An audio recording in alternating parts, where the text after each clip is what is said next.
Welcome to a new test and teardown video.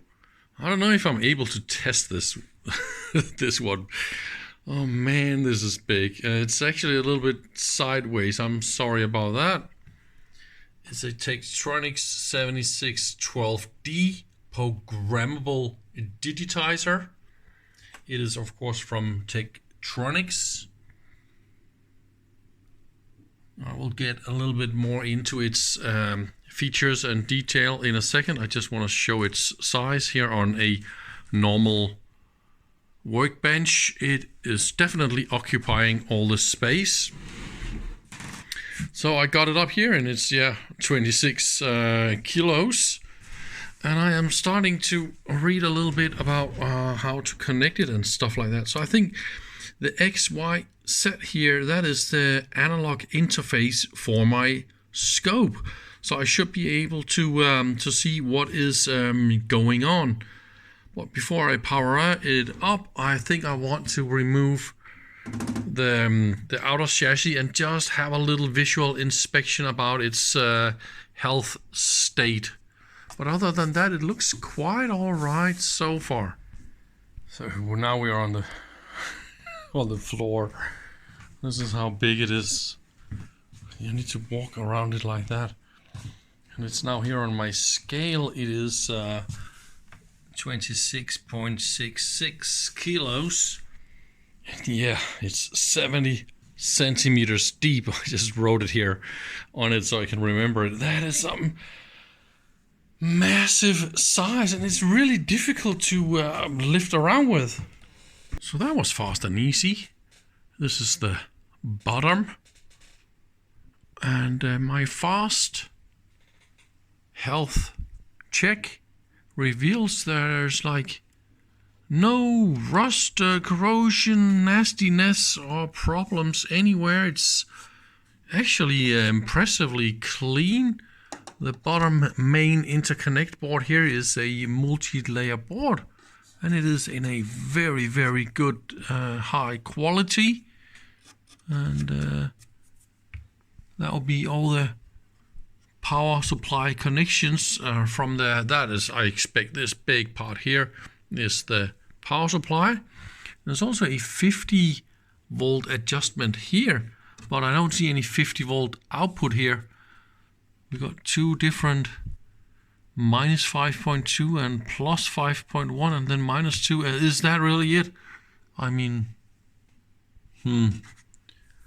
let's have a little look on at the top. Somebody drilled some holes here. I guess this is for thermal improvements. Maybe somebody thought it was overheating or something like that. Overheating problems. Do not remove covers. We're gonna do that, man.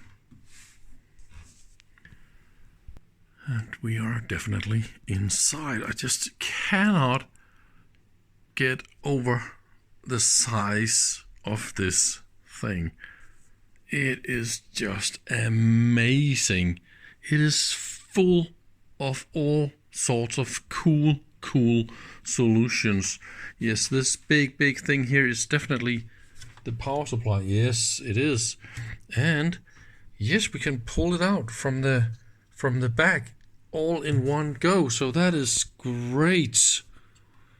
And we got even, this is the IEEE and the analog interface that is in one unit down there. Oh, it's packed with boards all over the place. And here we got some standard Tektronix, standard. Those are the programmable ones, of course, because this is a remote controlled programmable test system, kind of oscilloscope front end or digitizer front end. And I will put a link in the description that will tell in much better detail than what I can repeat here. So please read that link, and that link's also got some links to the CRT, the sampling CRT, and the sampling chips and all that kind of stuff that is in this unit. I will of course try and show it as well in my video here.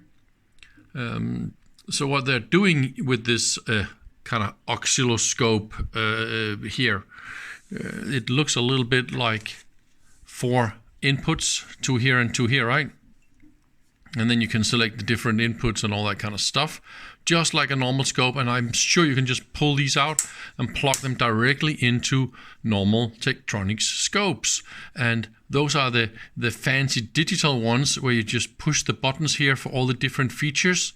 They also got ones with knobs, but that's of course not practical when you really want to have everything remote controllable. So that's why we have these super nice ones here.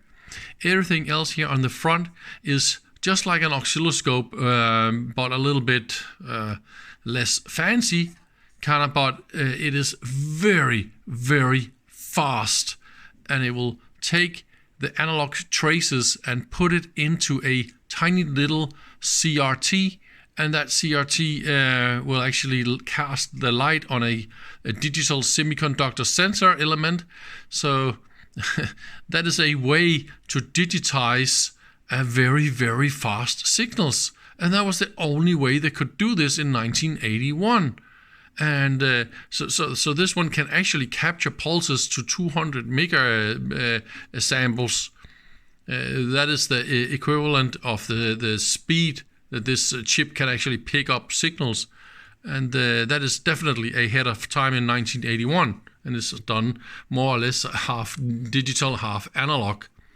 And there is a scope tube. It's not a scope tube really. It's a very, very special kind of tube. And the digitizer chip is actually just behind that one here. So we can look directly down to it here. That is the end of the scope. This is a very long, very, very slim tube.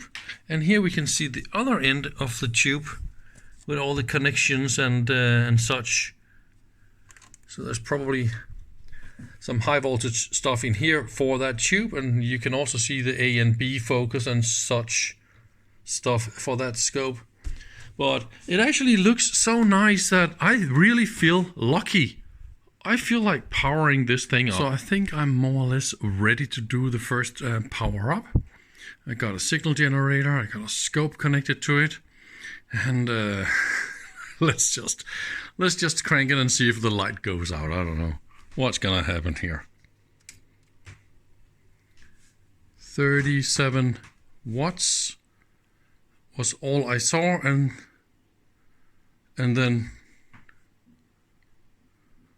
nothing more than that. So it took the fuse.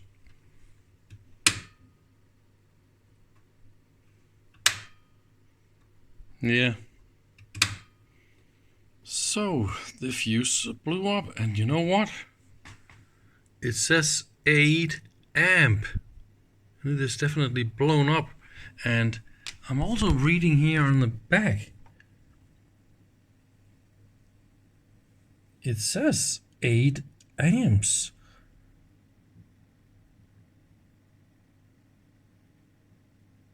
Hmm. 400 watts. How can that be 8 amps? That's probably because it's also 8 amp. Aha. It can also do this low voltage, right? Ah, what a bummer, man. Just before I powered it up via my wire and I turned it on, and it was only using like 5 watt in standby, and all that was fine with the new fuse. And then I hit the power on button here at the front, and of course the fuses, I heard a little clickety click, and then the fuses went in my Vario, but that's only supposed to do a few amps, like 3 or 4 amps, right? So the startup current here is obviously a little bit more than that. So I thought, okay, everything is fine. I could just stick the damn power cord and put it into my 10 amp outlet, right? And when I did that and I flipped the on-off switch here, I heard a mega kaboom inside the power supply. And now I really hate myself for not recording that on video. That could have been so much fun to share with you, but that is so bad I didn't record it. No way. So there is absolutely no way. I need to open the power supply first. Let's have a look in there. Oh, that is definitely a step in the wrong direction. Also, somebody forgot to tell me there was a flat cable sticking out of the sides, completely hidden inside the unit, and you need to take away the side plate to access that one and pull this out. Oh, so that was a little bit difficult to get the damn power supply out. And this thing is 5.6 kilos. Oh, man, this is big. But I think I already found at least a few problems, because I think those capacitors here, they're not supposed to look like that, aren't they? So that's probably one of the reasons this power supply is not working. So I think we should definitely see how can we get in there. So let's look a little bit at the power supply. It consists of 4 boards, so it's more or less like a cube, as you can see here. The bottom, top, left and right side.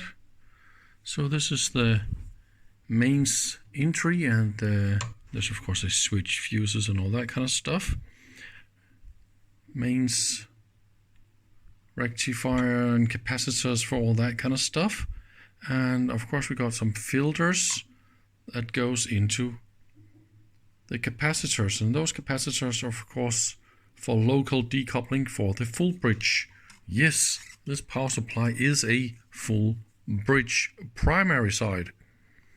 And so we got 4 field effect transistors that's driving the transformer, switch mode transformer. Well, what I see here is a tantalum capacitor here that is blown up. I don't know if you can see this on the video, but that one is blown up. We got some holes in the top here, and we also got a transistor here that is blown up. That one, I think you can see that it smoked out some. Yes, here it's actually easy to see it right there. So that one is definitely dead. And I think that maybe that happened because I don't really see a current control. So if there is no voltage, then the feedback will just give you more PWM. So normally you will have a current feedback on the primary side here, but I don't really see it. Maybe it's just because I didn't look deep enough. There's also a little auxiliary power supply, and that is all that one. That one actually, I believe, is working. And this is doing the on-off system. We got remote input to turn on and off the unit. I think this is more or less just connected in parallel with the on-off switch or the on-off logic. So the board on this side is doing on-off logic and PWM op amps for a voltage feedback, and that will be the driver up here, the driver for the trigger transformer. So since it's a full bridge, you only need 2 wires in the trigger transformer, and then you got a positive pulse and a negative pulse to turn on and off the FETs. That's actually the bare minimum, and dead time is handled via diodes and the capacitance in the gates actually, so resistor diodes for handling that. So there's a tiny little hole in between, and then we have the power board down here. We need to go and open that because you can of course see those capacitors definitely leaked, and they look like old Duracell. Oh my god, they're bad. So maybe that is all we need to do. I don't know yet. There's actually also another side of the power supply, and I believe that will be all the local voltages needed. There are linear regulators doing a maybe pre-regulated, and then it goes to local stuff. See, here's the interconnect to the main supply, and we actually got all the voltages written here on the PCB. So what we could do is try and power this up using a big stack of power supplies and see that the rest of the unit is actually working. However, we got a lot of weirder interfaces here for all sorts of ICs that's doing all sorts of funny stuff here, so I think it is not that easy. Oh yeah, did you see this? It's a 6-layer PCB, and look at the alignment, the misalignment on layer 3. That's about a millimeter off to one side. So since this board is working, I mean, they had to use pretty big tolerances on the layout design here, right? To compensate for product, the way that they are producing those 4-layer boards. No, 6-layer boards. I don't think the others are that many layers here in the power supply, but that one definitely is. But I really can't see why it's not super tight or anything like that, but it's a 6-layer board. Well, I think I found the kaboom. I am so sad that I didn't get this on video, but you can probably imagine that was quite a loud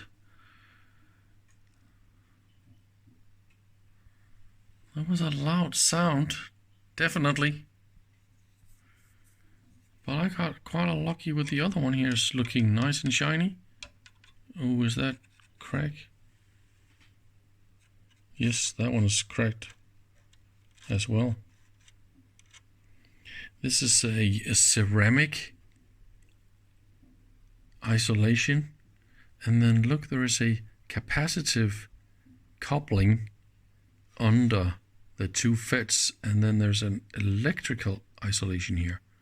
So the whole idea is here when they are switching, and this point here is of course the center point of the transformer, so it's going up and down very, very fast, and all the overtones and all the harmonics, all the problems that you normally have in a switch mode converter is actually normally coupled directly to chassis and make the whole chassis alive, and it is very, very difficult to fight. So what you want to do is you want to have a plate like this in between, and then you couple to that, and now you can control where you want all the high frequency noise to go in a controlled way to somewhere where you want to have it. And now you have a silent chassis, and your EMC problems, they're going to be drastically smaller. So that is why they do stuff like that. I am a little bit afraid that this is going to take a whole week to get this power supply up and running, and I don't even know if it is ever going to get up and running, because it is just very, very complex and all that stuff. And look at those capacitors. How can it be that bad, huh? And it's not just those. We also got them here, right? And again here. And I would expect the whole unit to be full of those kind of capacitors all over the place. So that means it's going to be the never-ending story. And sometimes you just need to realize what kind of pain you are ready to take. But it's actually really, really cool the way that they compacted all the warm parts here for the airflow. This is the fan, right? And the capacitors, they stick down here and they go down there. And by the way, some type of plastic is very easy to, I don't know, mold kind of like it. You can see here, this is moldy, so I need to wash this. This is super gross. And by the way, this is the primary from the full bridge, and it's of course shielded. And here is a 4-layer board, and you can see the tracks go to one transformer and then to the other transformer, and that's because we got quite a lot of outputs. Oh, look at that nice layout here, huh? Yeah, so we got quite a lot of different outputs. So some outputs from this one, see, that goes straight to those diodes here, and it's made by a copper foil, a really white one. And then we got some other windings here, and that goes to those diodes here. And then again, this transformer is also driven by the same signal, and that's going to some other outputs down here as well. And there are of course some inductors and some more diodes and all that for all the different outputs. And here we got a current sense 0.01 ohm. See, it's a 4-pin sense resistor, and that is of course needed to do it correctly. And then the current goes to the op amps and all that kind of stuff. So yes, of course we got current mode, but we got current mode on the secondary side. So that is a little bit more difficult to handle because of the timing. So you see it also here. So also current mode on those outputs. And that's probably a reverse or some diode for that. Really big and heavy duty. So yeah, I'll have to see what I will do about this. I'm still working on the power supply. You just gotta see this, the documentation for the power supply. Here's a view of the exploded view, all the mechanics, all the PCBs, all the screws, all the little metal things that goes together. It's just amazing how complex this power supply is to assemble and to disassemble and all that kind of stuff. So yeah, I'm still poking around with this thing. It's going to take a little while. What I did is I'm looking here at the line input board.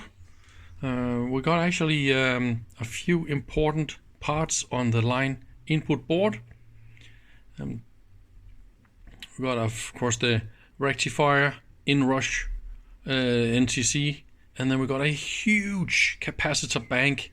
And the reason for it to be this big is because they got some really good hold up parameters on this power supply, so it's not going to fail on line dropouts.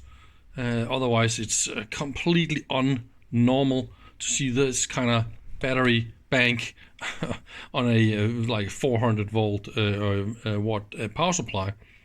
We got also a very complex fan drive system, and that is more or less a standalone part of it. I don't know if that is working yet.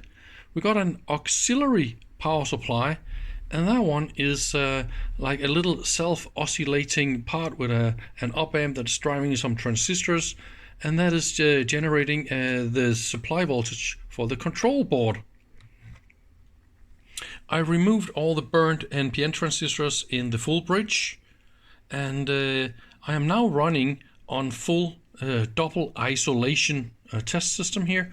So that means I got a big double isolated mains for my test, and I actually also got a double isolated transformer system for my oscilloscope, and I'm actually grounding the chassis here as well. So that means I should be able to freely measure around on everything on the primary side, secondary side, control side, everything here. Of course, I can't measure between points. I think I could do that with my scope as well, but I'm not afraid of of getting shock to chassis and stuff like that. So that's great. So my first test is to measure the PWM signals here. So this is what my setup is doing on the control board. And if I get push-pull signals here, that will go to my trigger transformer. Then I will also measure the drive for my transistors. And I will also try and see if I got voltage feedback. So my idea is that so far I'm not inputting anything at all. So I expect it to go full PWM. At least that is my first try and see what happens. Look what I just did. See, I'm measuring here on my two drivers for the trigger transformer that's driving the full bridge, and those two outputs, they're here, down here, and the top is my voltage feedback, and this is supposed to be rippling. So what this converter is actually doing is it's feedbacking into the voltage sense, a part of the oscillator signal. I'll show you this on the schematic. And the voltage feedback is here. I'm adjusting. See, if I turn up the voltage, I get less PWM, and if I crank down the voltage, I get more. So far, so good. So I had to change a couple of ICs down here, and that comparator down here is doing all the voltage feedback and the oscillator and all that kind of stuff. And the fun thing is, because I had some problems with the oscillator, what I did is I simulated the oscillator circuit in LC Spice, and I got exactly the right frequency as it is doing here in the circuit. I think that is so funny. Also, I figured out this little neon bulb here, and it's completely dark. I think its purpose is just to warn somebody who's doing service here that there's power connected to the circuit, because it's quite a lot of energy stored in all those capacitors here, and you don't want to touch anything. But you sure want a little bit better warning than this tiny little completely invisible bulb. So I'm definitely going to change that. And if you turn off the mains supply voltage, it's only 4 watts to drive this entire board here and this switch mode converter. So let's turn off the mains voltage, and then the voltage drop for that neon bulb, and then it starts to blink. I think that's quite cute. So you're still warned about high voltage potential. So let's look a little bit on the schematic for the control board. If you see here, U451D, that is a 1/4 of the LM339 comparator. That one is coupled as a 42 kilohertz oscillator, and this is turned on by voltage that comes via R366 in the bottom left here. The on-off logic is just a simple set reset flip-flop, and all that is super simple to debug, so I'm not going to bother you with that. So this oscillator signal is buffered in U231A, and now we have a nice powerful square wave. But here you see a resistor that is called R152, and a capacitor, series capacitor, that goes straight to the reference voltage. And you see here, this capacitor is 1 microfarad, so that means we're coupling quite good to the reference voltage. Let's scroll down and have a look at the reference voltage, how that one is created. See, we have a Zener diode of 6.2 volts We got some a little trimmer and some resistors and all that kind of stuff. See, here we have an inductor that goes into a 0.1 capacitor for the 5.1 ref. So of course you can imagine that we can ripple the oscillator frequency directly into the 5.1 ref, and that is the whole purpose. This is really what this type of regulator here needs for it to be able to create a PWM. And that is because this VREF goes into, here is the, let's zoom in on the voltage feedback comparator. So that is the one that is called U451B. So you see the minus 5.2 cents goes into pin 7 via those voltage divider resistors here. And you see plus 5.1 ref with ripple is going directly into pin 7. They even added a capacitor in parallel with R351 to make sure that this ripple goes really nicely into pin 7. So you have a positive 5.1 and a negative 5.2, and so you're aiming for about 0 volts on pin 7. And also you can see the pin 6. 6 is a 1K resistance to the common sense. So that is of course just a ground return sense from the main user. If we look at the top comparator here, that is called U451A. That is the current sense comparator, and it's doing exactly the same kind of thing, measuring a voltage drop over a series resistor in the minus 5.2 output that is connected to pin 11 and pin 12 here in this connector. And if the voltage is too high over that current sense resistor, it will also shut off the PWM. So, and they've added a little symbol here for an AND gate, and that is of course because both of those outputs needs to be high at the same time to create your output. So I'm super happy now I will be able to proceed. So now we've got new capacitors in the rectifier board, and I'm quite happy about the look and feel about all that. I've been carefully inspecting everything, and I cannot find anything to worry about really. I've been testing a little bit, small sampling here and there, but just clean up, and the rectifier board should be ready to fire up.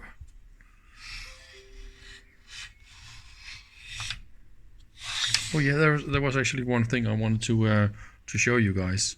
So here's the main transformer. Both of those are, by the way, in parallel, right? Well, what do you think about the loop here, the way that the wires go here? Wouldn't you say it would have been a little bit smarter to take the two red wires and twisted them a little bit to a ground point, perhaps in the middle here, right? So the loop is very, very small, and do the same with the green instead of this, because those two are just the ground wires. So why do you want to twist the two ground wires together? You want to twist the AC wires together so you emit less EMI problems. Maybe a little bit like this. I don't know if this helps in any way I can measure. About mounting new transistors, I'm going for a more normal transistor that is possible to find, the FJP5555 and PN 400 volt 5 amps. I believe this is very much the same as the old 063200, because I think when I've been googling around for cross references and stuff like that, I get more or less parameters that's very close to something like that. And this is also a switch mode power transistor, and yeah, more or less the same kind of stuff. So I hope it's gonna work. What I am going to improve, as you can see here, I'm adding new heat sink compound. Also, look at the pins here. I'm bending the pins the legs like this, right? And then adding all the new heat grease thingy here, right? Stick it in, and then I will mount this plastic holder. I try to clean them up really good. And then I will also add a instead of the flat washers here, I will add a spring washer, and then I will try and tighten them real nice and carefully and let it sit for a few hours, and then I will solder the transistors in, because I want to be sure that they are all the way down and flat and fine, because of course thermal here is maybe why they broke. That is what I am afraid of.